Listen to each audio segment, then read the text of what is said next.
Well, good evening, everyone. Thank you for joining us for the last of our global executive panels for this year, a partnership between the Victorian Local Governance Association and LGiU Australia. And we'll hear more about both those organisations in a moment. And I'll introduce our very esteemed panel for you shortly as well. But first, may I acknowledge the traditional owners of country from across Australia, indeed beyond, wherever you're joining us for this session this evening. We recognise the continuing connection of traditional owners to land, waters and community. I'm personally coming to you from the land of the Wadawurrung people of the Kulin Nations, and I pay my respects to their elders past, present and emerging. Greetings from a very sunny, lovely Edinburgh this morning.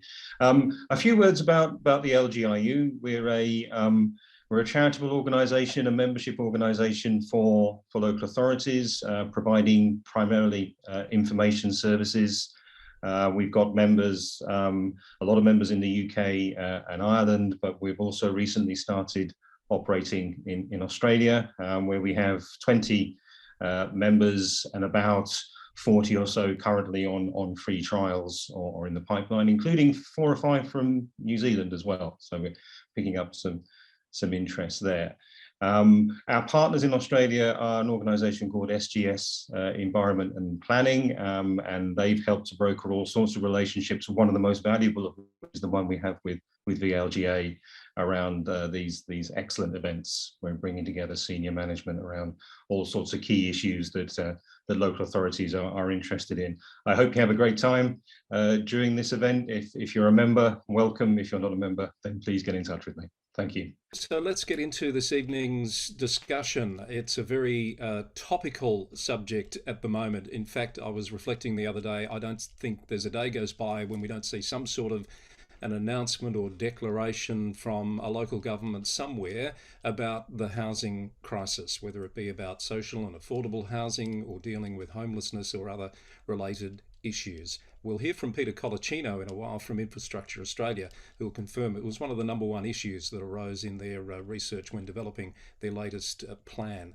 We are hoping to be joined by Kate Canally. In fact, Kate, the CEO at Cornwall Council in the UK, was going to start proceedings this evening, but we think there's been some technical issues. So hopefully Kate will be able to join us and join in when she does.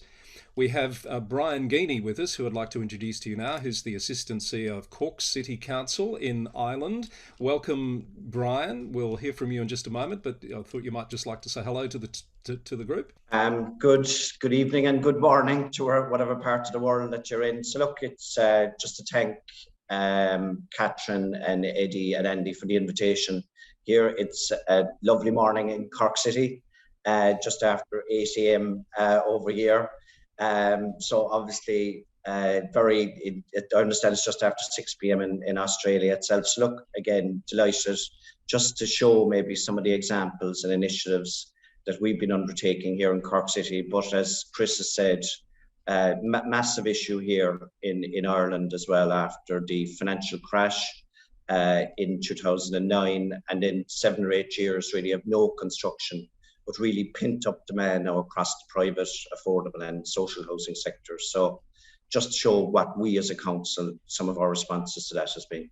So Brian, we might get straight into your presentation. Just before we do, I just want to acknowledge and welcome Peter Colaccino, who is from Infrastructure Australia.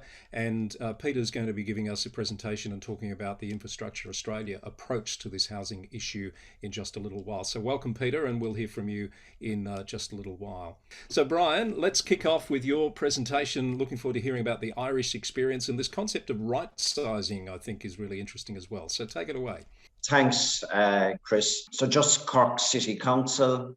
I suppose the Cork City is the second largest city in the Republic of Ireland, with a population of just over 210,000 people, with an ambition through our national planning framework to 2040 to grow by 50%. So very substantial growth targets here for the second city, and I suppose as a counterbalance to Dublin, which would have a population of around 1.3 million people. So vastly different in size between a main capital city and the the second city here in Cork. So Cork City Council has a housing stock of just over now 10,500 units. So I suppose down through the years, around 50% of that stock. So it would have been sold through what's called a tenant purchase scheme. So I suppose all in all, in the history of Cork City Council, over 20,000 units have been provided in the history of the council. So I suppose historically it was very much construction of houses going through your normal tendering route on land that the council had acquired. But very much so, I suppose, in recent years, it's now more collaboration with the private sector and collaboration with approved housing bodies, which in effect in your own country and in the UK would be known as housing associations. So we work very closely with approved housing bodies in terms of delivery of our own programme to meet our own social housing need. The housing list in Cork City, I suppose, is just under 5,000 people, with around 3,000 actively engaging in what we call a choice-based letting system. So that's where the council puts a stock on a weekly basis that's available for letting up online, and a person expresses an interest, that's a qualified applicant, given their areas of choice in being allocated one of those units. And that initiative, which we brought in 2015, has greatly reduced our refusal rates. Our refusal rates before that could have been up to 40%. And that was purely on the basis it was matching the people to the stock that was available, and a very high refusal rate before. So that has greatly reduced that, and it's a really good system that's in operation, is now being rolled out to other local authorities here in Ireland. So basically, I suppose, again, traditionally, it was through our own architects, you know, that we would have been designing schemes, going out through normal public procurement route. And as I say, in a growing city and in a city with a scarcity of land, I suppose we've had to look at different ways in terms of meeting our social and affordable housing needs going forward. Just to add as well, I suppose, to become eligible for social housing, as a general rule, for a single person, you can't earn over €35,000, and you pay 15% of your net income then towards your weekly rent. So just to give an indication of how much people pay and how much people can earn to qualify for social housing. So, okay, what have we done? I suppose here in 2015, I suppose after the crash in 2009, Ireland went through a really difficult period. I suppose financially, you know, well documented now. We had to get assistance from the IMF. So really from a period of 2009, 2015, there was no real house building here in the country, and certainly no social housing construction. So just as an example of that, Cork City Council, given its size, constructed one unit in 2014. In 2019, it constructed just over 500 units. So I suppose that's the scale at what we had to build back up, I suppose, given the financial crisis that hit the country and hit the world or whatever at that time.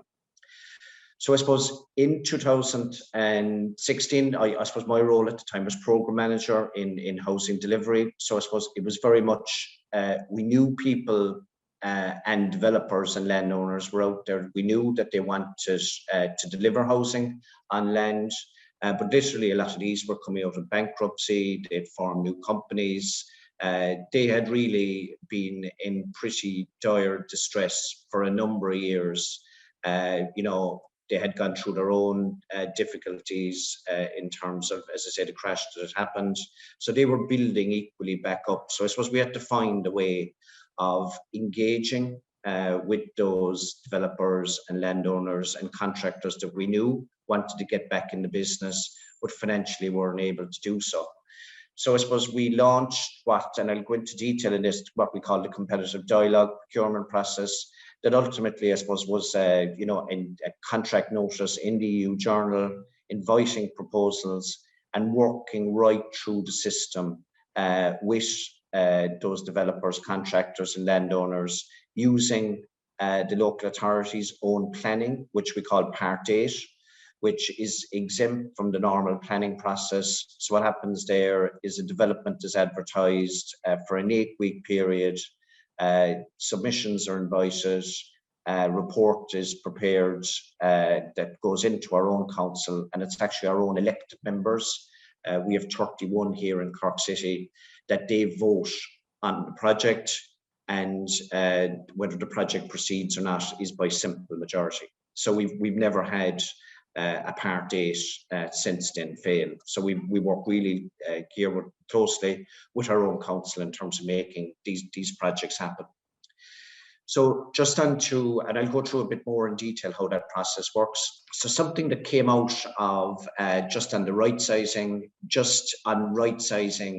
then basically this is an initiative that came out of the competitive dialogue process. So right sizing, in effect, it facilitates downsizing. Historically, it was called, we'll say, older persons that are aged 60 or over. They're living in a house maybe that's just too large for their own needs. So again, even in our own housing stock, there's roughly in our 10,500 units, 10% of those are under occupied. That's where you have maybe, again, an older person on their own or with their husband, wife or partner that are living in a 3 or 4 bedroom property. So I suppose we wanted to come up with an initiative that would encourage them, as I say, to right size. So out of the competitive dialogue process, I suppose, in areas where we were able to get sites in areas where ordinarily social housing was never delivered in the past. And we completed a project at Orisvera, which is in the Blackrock area, which has won now an Irish Council of Social Housing Award and an award from Chambers Ireland, just in terms of the innovation behind it, where we built the scheme. It came through the competitive dialogue. 20 residents gave up their local authority homes and moved into the accommodation. And then there was a further 10 that sold their properties to Cork City Council at a discounted rate. So we have the downsizing scheme approved by our own council. So in effect, if you're aged between 60 and 70, you get 2/3 of the price of your home. And I suppose the older you are, the more money you get for your property on the basis that the lifetime of the tenancy will be shorter. So it's an initiative that's has worked really well at Orisvera, and such is the case that we're currently constructing another scheme of 35 units in Blackrock, another 24 units in Bishopstown, and another 25 units at South Douglas Road. And as I say, many of these areas would be areas where historically we haven't delivered social housing at these locations because the council wouldn't have had the land at these locations in the past. So again, I suppose the accommodation is designed with regard to lifetime home standards to accommodate residents and visitors, with varying levels of mobility. So I think that was really important at the start and was really an important factor with our own councillors as we worked through the Part 8 process with them. Tenant involvement, in terms of setting up a residents association in the complex, that's working very well.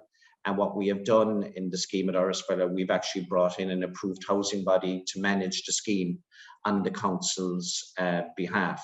So this is something that we're looking to do very much again in the future. And as I say, that's why we've rolled out the projects that we have and more projects in the future.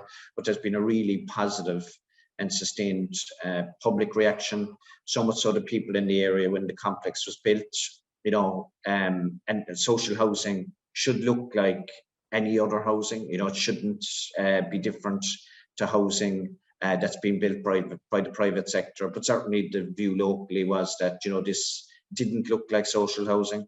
and much of what we're doing now doesn't look typically like social housing looked at in the past. So a great example and working very well to date. So just again, our competitive dialogue, just in terms of the different stages that it goes through. I suppose the first year we launched the dialogue through an EU notice. Basically, we probably had maybe 9 or 10 projects that came forward, all proceeded to Part 8, and in effect we delivered probably a couple of hundred units. Then the next iteration of that competitive dialogue 2, again, much more developers came forward, and there was maybe 600 or 700 units delivered.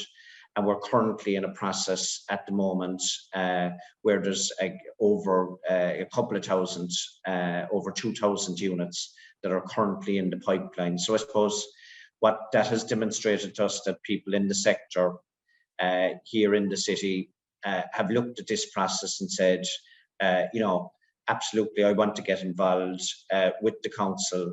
I want to get involved with the use of the Part 8 process where the councillors vote. And that is always something that's risky. Some projects can, invite up to over 1,000 submissions from the public, much of which might be against a particular project. But changes are made with our council just to try and calm the fears locally in terms of what's being proposed. So ordinarily, a lot of projects, as I say, are altered through the Part 8 process. But I suppose there's a real bonus then for the developers themselves, in that the land is bought up front by the council, and a project agreement is signed on the same day at a fixed price. I think that's really important for us, especially as costs have moved over the last number of months. Again, it's a worldwide phenomenon where steel, timber prices have vastly increased. But I suppose it's a real plus for us that we've gone into these fixed price contracts, and so much so that our own purse strings, I suppose, are held very much centrally by the Department of Housing, which is based in Dublin. So I suppose we apply to that department for each individual projects, and our allocation is made on that basis. But I suppose as final accounts are going back in, they're all going back in now with a zero additional costs, which is very, very different from what that department would have been used to from councils in the country that would have procured projects through the traditional means. Also, I suppose each project, what we call a stakeholder engagement plan, is prepared. So I suppose that stakeholder engagement plan, we take the consultation doesn't stop after the planning process. The consultation process absolutely happens right through that construction process. So, the local community are on board with that, local councillors are on board. And I suppose, that's purely about keeping residents informed, consulting with them on all aspects of the project. And it's something that's working really well. And I suppose a really positive, unintended consequence of all this is that while ultimately our strategy was we had to, get out in the market to meet our social housing need. But what has actually happened now is here in the city is that it has led to the regeneration of parts of the city that ultimately where no housing development had taken place in a number of years. So that has been a real added bonus to the developments that have happened, in particular in the city centre. So really positive outcomes in terms of dereliction and derelict sites that have been removed in the city through many of these projects. So again, I suppose how the process works, as it says, the notice goes up, and then there's a diagram there, I suppose, with the various iterations and stages that this goes through. Projects are divided up into lots depending on the size of the projects. They go through different stages in terms of the design solution, the financial cost of providing the units, and our own architects department here and planning department work right through with the promoters of the projects in the various stages to get them to planning stage. You know, part 8 goes to council, is advertised, goes to council, and if approved, then it goes to what we call tender, and the projects are ranked. But I suppose every project that we put through the system to date has been funded. And I suppose our own Irish Council of Social Housing just this year, it won the initiative won the overall award for a housing initiative in Ireland for 2021. So much so, I suppose, that Dublin City now, which would be our biggest city, as you said earlier, Dublin City Council have started to roll out this process. Such is, I suppose, the success of it to date. Like what can go wrong, you know, at times, you know, it's like everything. I suppose just it's really important, I suppose, in terms of the stakeholder engagement. We've invested an awful lot of time in that. So I think if anybody is setting out in this strategy, I think it's really important that local communities are kept on board. You know, your own council is kept on board, because this isn't going to happen otherwise. Because I think if there is one project, you know, that's poorly managed, or, you know, isn't built in accordance with what we all set out to achieve first day, I think the confidence in the system could wane. But to date, we're very pleased or whatever with the outcomes that it has delivered. So it's just, I suppose, in terms of another initiative that has been launched recently by our own government is a policy document called Housing for All, which we draw our funding from. So there's a commitment there over the next 5 years to spend 20 billion in Ireland on housing. So that's 4 billion a year in the provision of social and affordable housing. But I suppose an initiative that we had not seen before in Ireland is what's called cost rental. And many of you would probably be aware of, we'll say, what's called the Vienna model as well. So Ireland is trying to move into that space going forward. But this is, I suppose, an initiative where approved housing bodies will be grant aided up to 30%. They'll borrow 70% of the cost of a project, and the market rents have to be at least 25% under market value.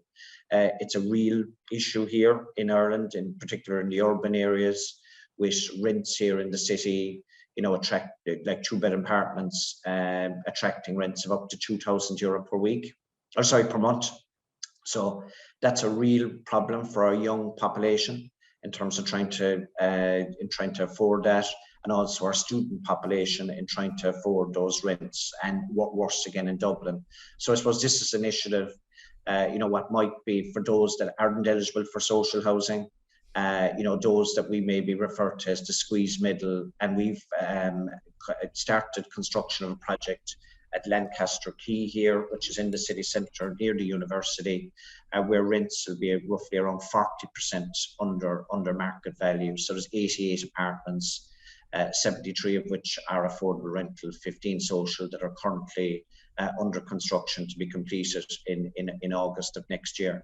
So as and coming through the competitive dialogue, you know, we hope to roll out hundreds of these units in the city over the next 15 or 16 months, just to deal with that substantial pent-up demand that's there, in particular from those employed in the service industry and that might not be eligible for for social housing. Perhaps you might like to just have a short break there. I think we've got a couple of questions about some of what you've said. I'm conscious we've got a couple of other speakers, but Catherine, there's one in particular, I think, around the level of responsibility that the councils have there in Ireland, isn't there? There is indeed. And can I just make a comment in listening to Brian's presentation? There were certainly some similarities in the policies that you've described, as we've found in a Victorian policy that's recently been released by the state government, which is called the Big Housing Build, and in particular around the principle of social housing looking and feeling like any other residents in the area. Before I get to the difference, which we might actually talk about at the end, because there are some differences in council responsibilities across the jurisdictions, i.e. in the Republic of Ireland and the UK, councils do have at times significantly more responsibilities than councils in Victoria have, and they have a central government as opposed to the state government. But Wayne Sproul had a question, and he was asking Brian what percentage of homes would be that in the Shire in regard to the 1,000 homes, Brian, that you referred to. So what's the percentage of that? Of homes would that be in the Shire? 10,000, I think. 10,000, I'm sorry. Yeah, so you'd be looking at, I suppose, maybe 10-12% of the total stock in the city would be social housing. We went through a major boundary extension in 2019.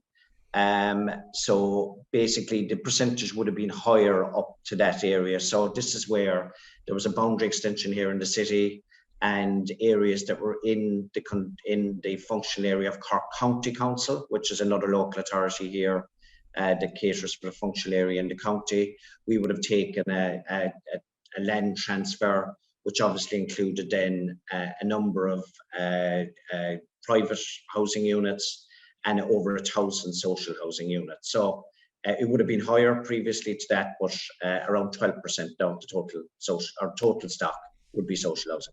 Peter Colicino, the Chief of Policy and Research at Infrastructure Australia, is going to talk to us a bit about what Infrastructure Australia has been observing in relation to the housing issues and how that presents in their latest plan. Peter, good evening. Thanks so much, Chris, and hello, everybody. Thanks so much for that presentation so far, Brian. I'm going to share my screen as well and share a bit of a presentation. And it's going to be what I would say just a slightly different pace or level of detail as to some of what Brian's just touched on. I'm going to really talk about some of the macro issues affecting the sector. Apologies there, just trying to get the full presentation mode up. So for those that don't know Infrastructure Australia, we were created in 2008. Our role is to advise governments at all levels. So we are part of the federal government, but our role is very much to advise state and territories and local governments as well. We also have a role advising industry and community around both investments and reforms in the infrastructure sector.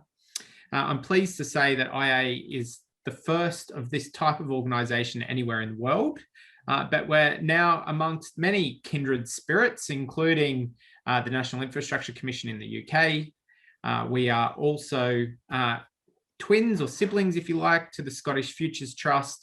I'm very pleased to say that in Ireland, there's recently been a commitment to form a similar body. So bringing Ireland into a group, including Canada, Russia, Saudi Arabia, New Zealand, the UK and Australia, with these independent infrastructure bodies whose role it is to help governments fulfill their policy objectives, but to do so by providing independent advice. We are very lucky at Infrastructure Australia that a couple of years ago now, in fact 4 years ago, our then Minister Paul Fletcher, now back in the urban infrastructure portfolio, asked IA to bring social infrastructure as an infrastructure class into our work program alongside economic infrastructure. And at that time, we brought social housing as a subsector into our gaze. And our real focus over the intervening period, is to understand the role of social housing and indeed affordable housing within both the social infrastructure sector and separately its role, or related but separately, its role within the urban form, within places. And both of those areas, social infrastructure and place, are major focuses of the 2021 Australian Infrastructure Plan, as Chris mentioned, that we released around a month ago. Sorry, apologies for falling over my words. In bringing social housing into the document, what we've really sought to do is put social infrastructure and indeed social housing itself on the same pegging as economic infrastructure. That means we want to help inform decision-making to ensure where economic benefits are created from that infrastructure. They're measured alongside the economic benefits of, for instance, roads or energy or water or indeed telco. We also brought waste, another local government asset class, into the Australian Infrastructure Plan. So I'd commend to all of you having a look at the plan at its very lightweight reading, 648 pages. But indeed, we have a number of other documents that are much more consumable. And what we have done through the document is to contextualize social housing as an industry, but also to dive into social housing through our social infrastructure analysis. So the role of the document, or the way the document's presented, sees social infrastructure as a whole, but considers subsectors, for instance, housing, in both our recommendations and also in the discussion. What you can see here is our first recommendation. It looks to the role of social infrastructure in supporting quality of life. So this is really the core service benefits associated with social infrastructure. And our discussion really talks to the changing role in the context of COVID. So for many classes, social housing, obviously a key exception, there has been a shift to digital service delivery, a move away from physical assets to digital assets, but also a focus on choice. And I'd really emphasize that issue around choice and fit for purpose of assets in the context of social housing.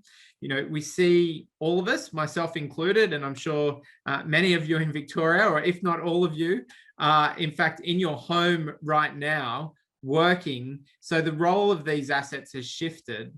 And what we see is, for tenants of social housing, what might have been pre-existing issues associated with whether the asset was fit for purpose, whether it has adequate space for work and indeed rest, the location of the asset with regard to social services, all being compounded by the impacts of the pandemic.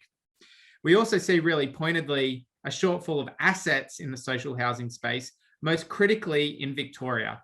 So Victoria is the jurisdiction in Australia with the greatest shortfall of the provision of social and affordable housing, an asset class that is typically provided by the state and territory government, although of course there are funding agreements supported by the federal government. And I give that reflection not to be political, and I just emphasize the point, we are an independent body. That is a widely regarded understanding of the state of social housing in Victoria. So what that means as a result is that we do need to see a focus on implementing our recommendations. They are recommendations that touch on different levels of government, although the specific change agents, the reform owners and supporters, are identified in the plan. And on the right-hand side of this slide, you can see our social infrastructure and affordable housing recommendation, which really points on expanding the pipeline of projects, looking to funding over the medium and long term. So this is a growing challenge in Australia, a challenge that's expected to grow. We expect to see ourselves 675,000 properties short sometime in the next 15 years. And as I say, the current shortfall in Victoria is most pronounced. We also want to see a focus on the quality of assets, as I mentioned, making sure they're fit for purpose, well located. And that issue of location is a really pertinent one for local government. We also want to see a focus on particularly Indigenous housing in remote Australia, perhaps not an issue as prominent for Victoria. And finally, we want to see a really clear role for community housing providers, of which local governments already are. Many local governments are already filling the role of community housing providers, making them eligible for funding from other levels of government, albeit, of course, there is a risk of cost shifting that needs to be managed. The next area is around partnerships, and this is really focused on precinct planning. Our precinct recommendations are actually focused more on health and education than they are on housing. But I would make the point that one of the specific recommendations around updating the PPP guidelines really is particularly relevant for social housing, because it talks to the value of alternate financing mechanisms, something that lends itself very much to social housing. PPPs and indeed alternate private delivery models, such as those pursued by the CHIPs, the community housing providers, are proven. They are very well established domestically and also globally, and they are the type of model that lends itself to alternate financing delivery by local government. So local government should participate in the market of both delivery and considering whether there's a role as a client in delivering social and affordable housing. Finally, this point around the role of social infrastructure as economic infrastructure, we have really made an attempt to draw out. So we see the huge economic contribution of social infrastructure assets. Housing, of course, green and blue infrastructure, a clear role for local government, also extending across health and education with the role enabling the workforce. However, those benefits are particularly and notoriously difficult to quantify.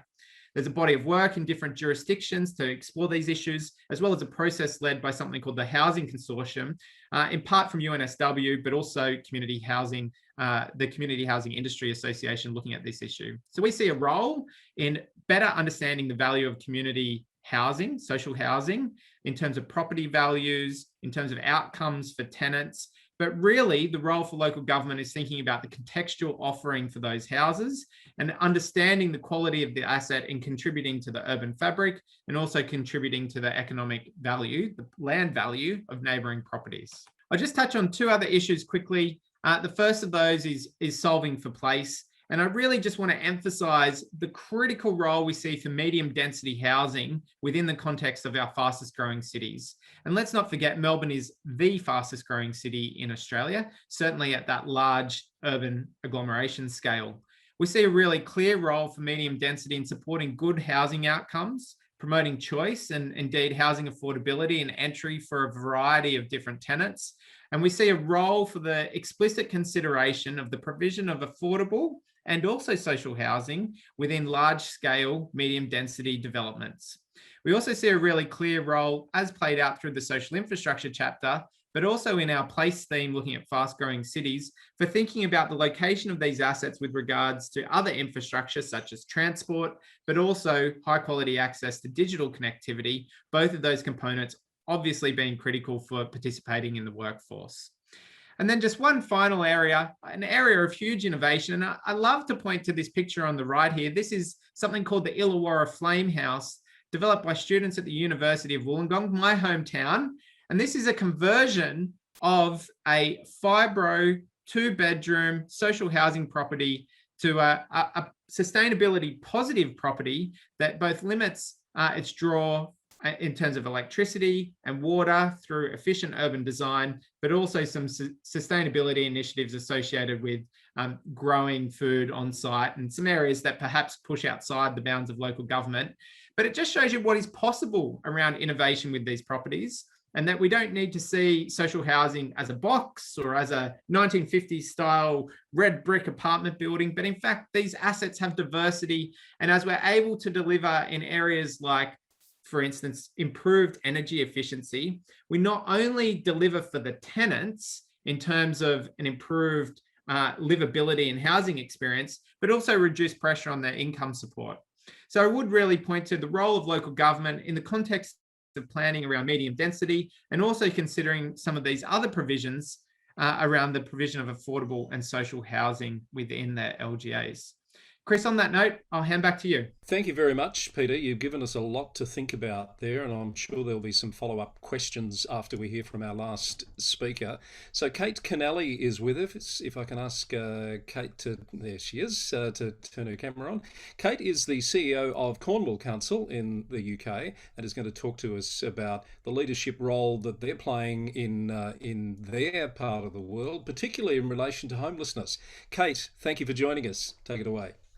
Thank you, and Gwrthitha Da. Good evening in Cornish. I'm Kate Kennelly, and I'm the Chief Executive of Cornwall Council, and thanks so much for the invitation to join this global panel discussion on the housing crisis. So, by way of background, Cornwall Council, it's a large unitary council in the UK, so a top-tier local authority. We don't have state government within England. So we have responsibility for housing, for social care, child protection services, transport, economic development. So we were created in 2009, serving a population of 560,000, matured over the last 12 years to the extent that we hosted the global G7 summit in June. And those spectacular picture postcard images of the G7 summit beamed across the world, and it was great to welcome your Prime Minister, Scott Morrison, to Cornwall. They did mask the fact that Cornwall is a place of stark contrasts, which have become more pronounced as a result of the pandemic. And I think one of the areas that dominates the scale of the challenge and the widening gap in social mobility is the access to decent, affordable living accommodation, to the extent that we are describing ourselves as being in a housing crisis. Now, this housing crisis is limited to Cornwall, I think across the world.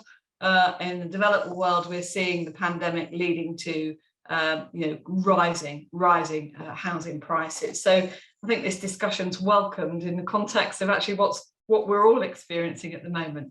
But I've been asked to share a little bit about our journey since 2017, and I'll finish with where we are today. So 2017, we had elections, and that's always a point to reaffirm what the priorities are for the place. And our members were really clear that homes for Cornwall needed to sit at the top of the shop. If we think about our own lives, what enables us to do the roles that we do to support our families is the security of a roof over our heads.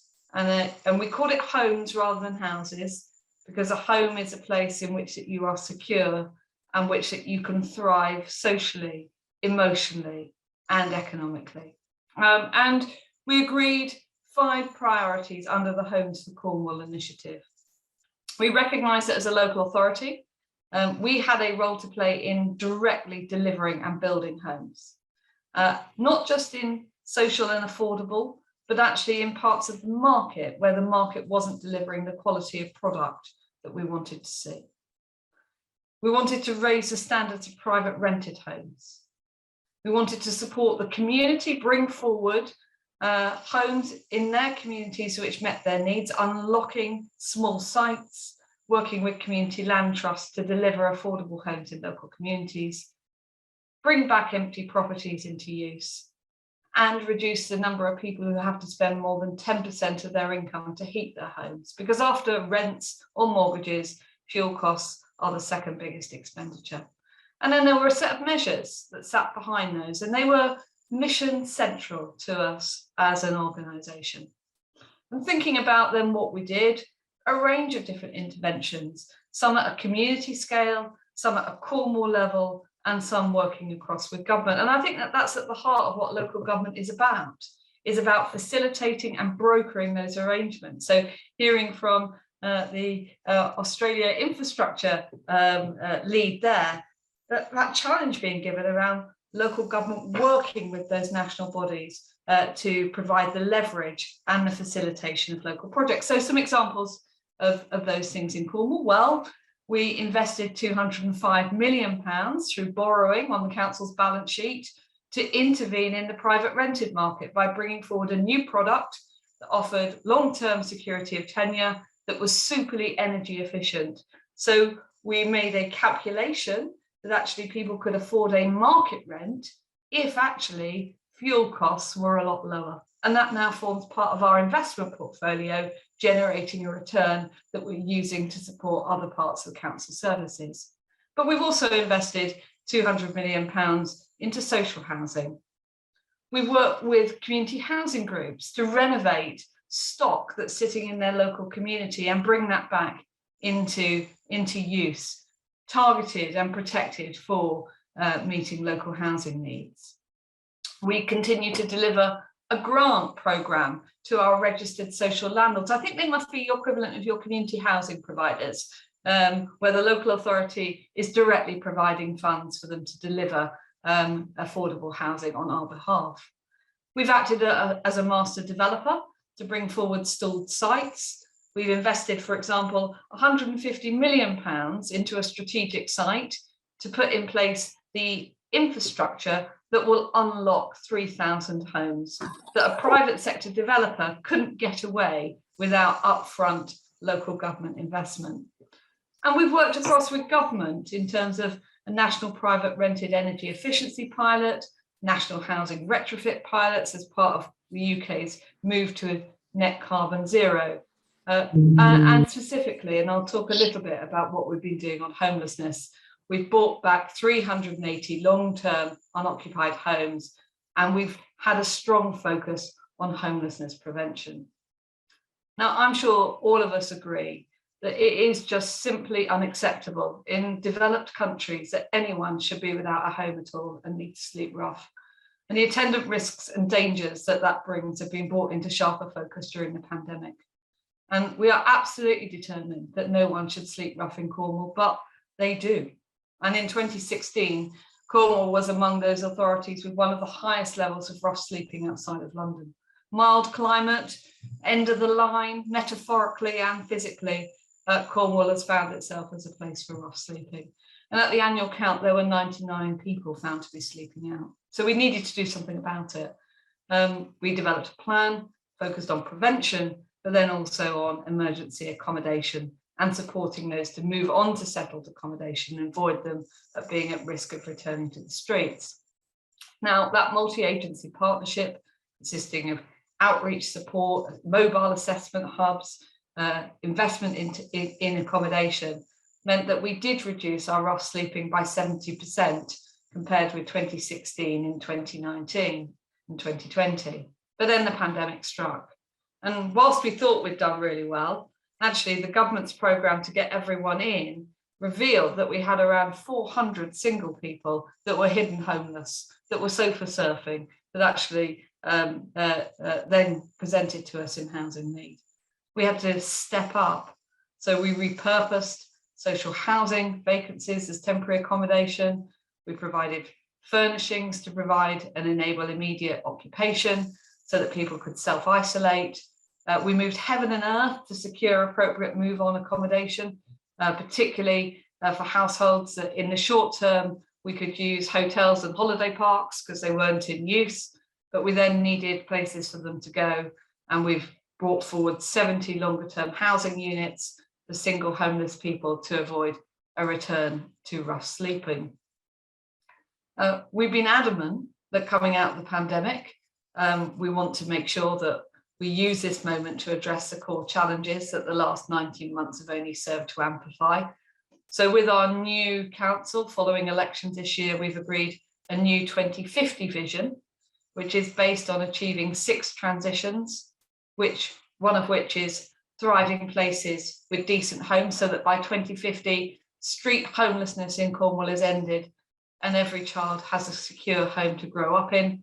Vibrant towns and villages are well connected, so people can easily access what they need to live, work and play, with twice as many journeys made by green and active travel. And I know you will have your own versions of it, but I think when times are challenging, we've all got to have a really clear, well, I'll say North Star, you'll probably say South Star, that kind of guides and shapes where you need to be going. And for me, it was central that housing was back up there as being number one with our new administration. So what are we now doing today in delivering against that 2050? Well, we are wanting to keep a roof over the heads of those 400 people that revealed themselves as being hidden homeless during the pandemic. We're working with around a further 5,500 individuals and families in Cornwall to help them avoid being homeless through a homelessness prevention service, bringing together our welfare support services, our welfare services, looking at those root causes and providing financial assistance and intervening with landlords to try and keep people in their homes. We've accelerated and stretched our targets around empty homes being brought back into use, and through the planning process and what we are doing in terms of housing development, accelerating the number of affordable homes that we're making available. We're providing over 5,000 discretionary crisis grant payments and awards to Cornwall who are struggling to pay for food and other bills, totaling around £1.8 million worth of support. And we are funding our welfare advice services to help an estimated 5,000 people to get relief from unmanageable debts. But despite this, it is evident that circumstances beyond our control are creating this perfect storm. And such is the extent of that crisis that we need to go further, even beyond that.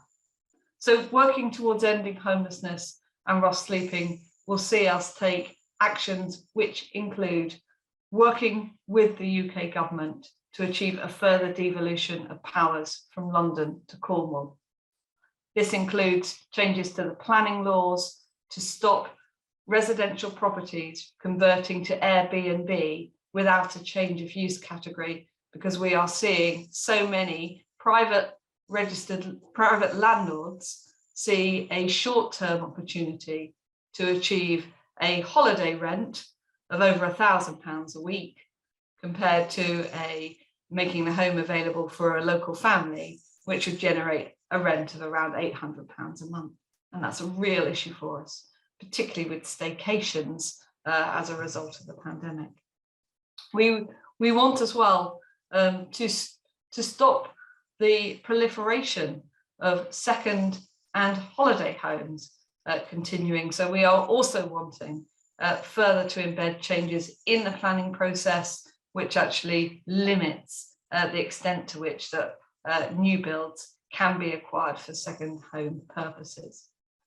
We want to bring about a step change in the supply of affordable housing, and that's why we're considering purchasing private houses and making them affordable dwellings through the use of our balance sheet.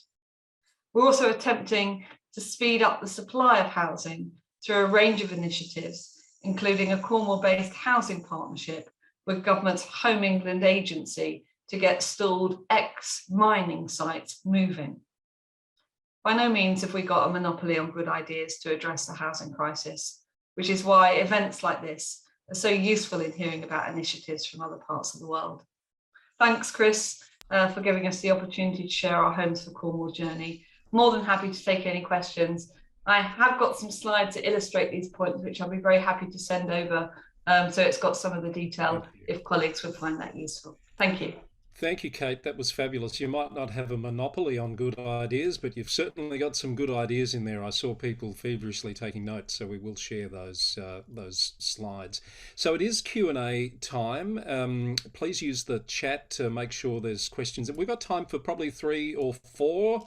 And Catherine, I'll throw to you to see if we've got any to start the cross-panel discussion. Yeah, look, thank you, Chris. There are a few coming in now, just as Kate's finished. And wow, Kate, what a bold and courageous journey your council is embarking on to address this very real issue.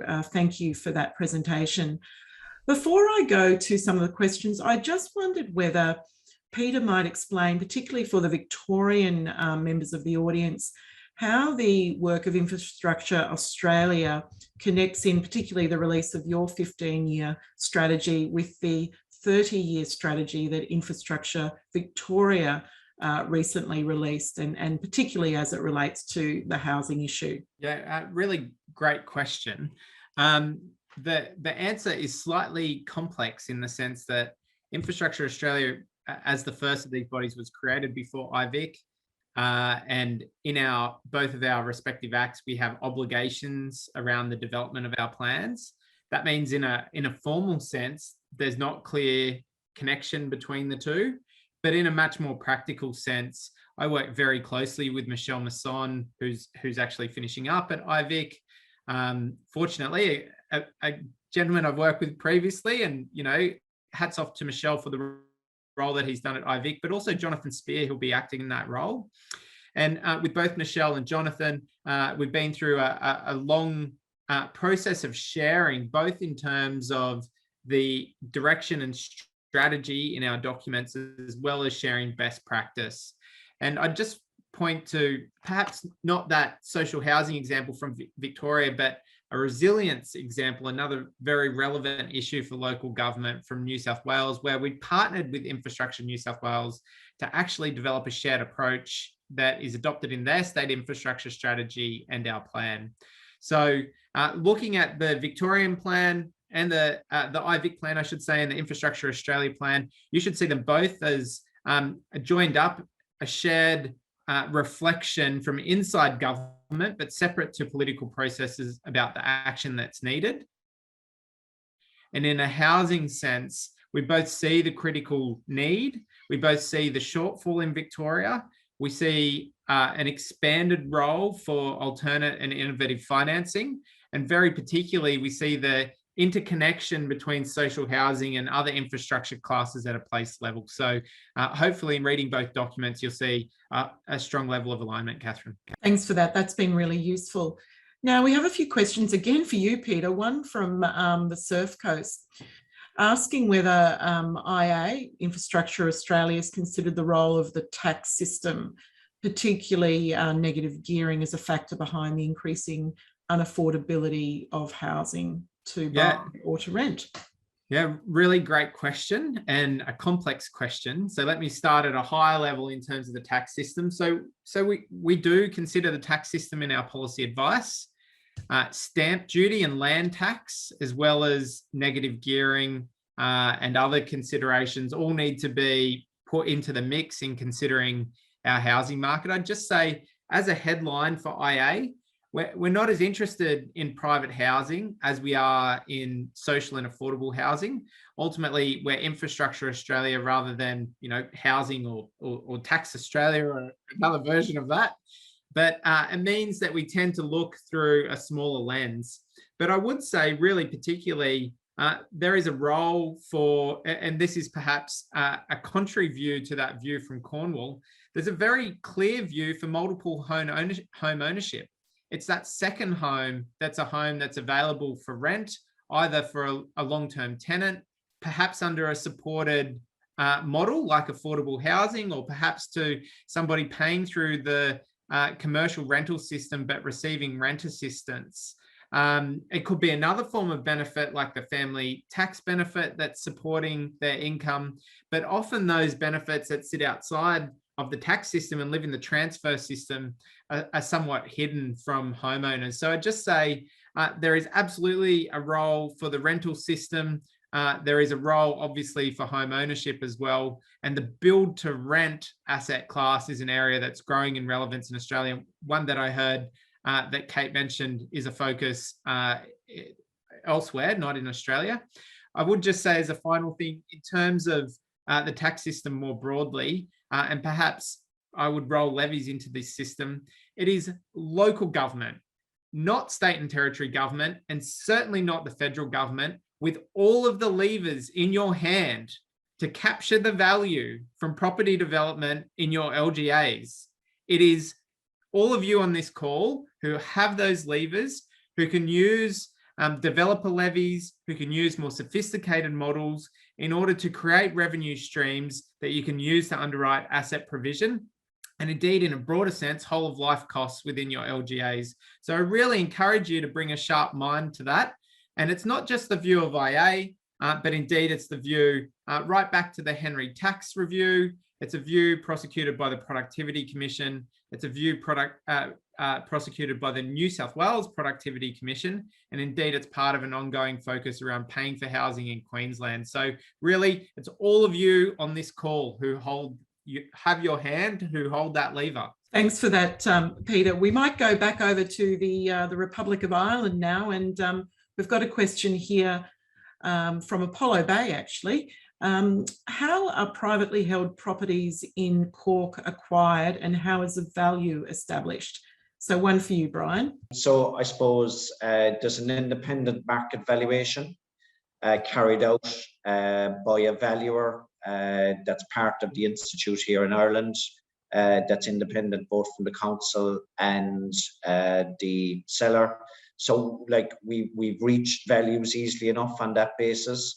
So what happens then, once the value is agreed, the council can pay up to that value, and then you have your normal conveyancing process after that, but certainly is a very streamlined process over here. Thanks very much for that, Brian. Catherine, if I might jump in, I was keen to ask this question as well, and I noticed it's popped up in the chat, and it's possibly for you, Kate, or anyone else who can provide some perspective. This issue of the Airbnbs, tying up properties. I know, for example, Hobart very recently is doing some work around its planning scheme to put some limits around that. What sorts of things have you tried? What have you heard might be tried to help mitigate that issue? So within the UK, we have devolution to Scotland and to Wales and to Northern Ireland. And the Scottish Government actually have introduced legislation which enables local authorities to designate through the planning process areas as control areas and issue a control order, which means that if actually an owner is seeking to change the designation of a home from residential to it being used for holiday lets, that has to be managed through the planning process. So we in Cornwall, being part of the England part of local government, would like that same ability to do that as exists in Scotland. Airbnb offer wanting to register, in part that's useful, but for us it's more around actually what is happening in particular communities, some of our coastal communities, where actually people are finding it really difficult. That's coupled with what we've done through neighbourhood planning. These are our local plans that have planning weight, where places such as St Ives and Padstow, which are coastal communities that have lots of second homes, we were the first place in the country through the neighbourhood plan that put a stipulation in that any new build homes had to have a primary residence for people that were living then within the community. That's great, but that's only for new builds. So this complementary change that we're seeking will enable us to with local communities, because we don't have a second home issue in some of our inland communities within Cornwall. We need it to be targeted and specific to have those powers at a local level. Hope that answers the question, Chris. It does indeed. Thank you, Kate. I'm seeing some nodding and I can see some furious note-taking as well. So I might ask one final question. I was a bit staggered by a stat, Peter, that you gave us, a shortage in the next 15 years of 675,000 houses, I think you said. If all of these initiatives or recommendations of yours are adopted, given what we're seeing around the sector, the different things people are trying, how realistically do you think we can achieve meeting that shortage? Because it sounds massive. Yeah, and look, just to endorse that comment, Chris, it is a big number, absolutely. And what we see in Australia is a mix of both overcrowding, so people in properties who should ideally be somewhere else, and also a lack of provision of properties that does result in that couch surfing. It could result in rough sleeping, and just another number that I have immediately to mind, but just as a bit of a contrast to what we heard earlier, the number of rough sleepers in Sydney LGA on any one night's around 300 or 350. I'm not sure of the same number off the top of my head in any of the Victorian LGAs, but I just raised that for context. And then on top of that, of course, you have challenges associated with overcrowding, etc. So the numbers are large and the challenge is large. And for Australia, in order to meet that challenge, we need to think really clearly about whether we are trying to provide houses or bedrooms. And indeed, what we have is many social housing properties under-occupied, not fit for purpose, not fully inhabited. We have an issue of a long waiting list. We have those challenges that I've mentioned before. What we really need to focus on is both the number of properties and their fit for purpose. And if we're able to break that mold that we have today of standard form housing provision, really looking to government to shoulder the bulk of that load, then we will be able to move beyond the challenge that we face. But it is a large challenge for us to face over that sort of time horizon. And I just point to some of the work of Ahuri, and particularly for local government, a paper written by Gorin in 2003 that talks to very explicitly the role of Australian local government in playing an active role in meeting these challenges. So Ahuri and Gorin, 2003, you can find those, both the organisation Ahuri and Gorin online. And of course, NIFIC, the Commonwealth agency providing low cost debt to community housing providers, including, just to say it again, local governments where they do so, is also a great research partner of ours, so I encourage you to have a look at NIFIC's work as well. Thank you, Peter. I feel like you've given us a pep talk tonight. We've got renewed confidence in our ability to actually move the levers on this issue. Thank you for that and for your presentation tonight. Great to have you with us, Peter Colacino, Chief of Policy and Research at Infrastructure Australia. Can I also thank Brian Geeney, Assistant CEO from Cork City Council in Ireland. Thank you very much, Brian, for your presentation and your insights tonight. And to Kate Kennelly, the CEO at Cornwall Council in the UK. Thank you, Kate. Terrific to hear your thoughts as well. Catherine, can I hand it over to you to sum up? Thank you so much, Chris, for that. And look, wow, what just a fantastic discussion. It could have gone on for so much longer. I really do thank our panelists also, but also I'd like to thank my co-host tonight, Chris Eddy, although he did most of the hosting. I won't pretend otherwise. Thank you again to Andy and our partners at LGiU. We really do look forward to hosting these quarterly global executive panels and hope to do so into next year. So looking forward to the planning that goes along with that. But I'd really like to thank you in the audience also for the time and the commitment that you've made in attending this discussion tonight. I know many of you are very busy juggling not only your councillor roles, and I acknowledge all of the elected representatives in the room, and I was remiss in not acknowledging the VLGA President, Councillor Denise Massoud, who is with us, a councillor at Whitehorse City Council, but all of the councillors and others in the room, and those who are new to VLGA Connect, welcome, and we hope to see you again. And I wish everyone a safe and happy day wherever you might be in the world. Thank you. Well, thanks to everyone who's participated in our session tonight. Thank you to our panel members, Kate Kennelly, Brian Geeney and Peter Colacino. Thank you to Catherine and the team at the VLGA, and to Andy and the team at LGiU. That's the last of our global executive panels for 2021. Thank you to you for joining us. Hope you found something of interest in our topics this year. Good night and see you again soon.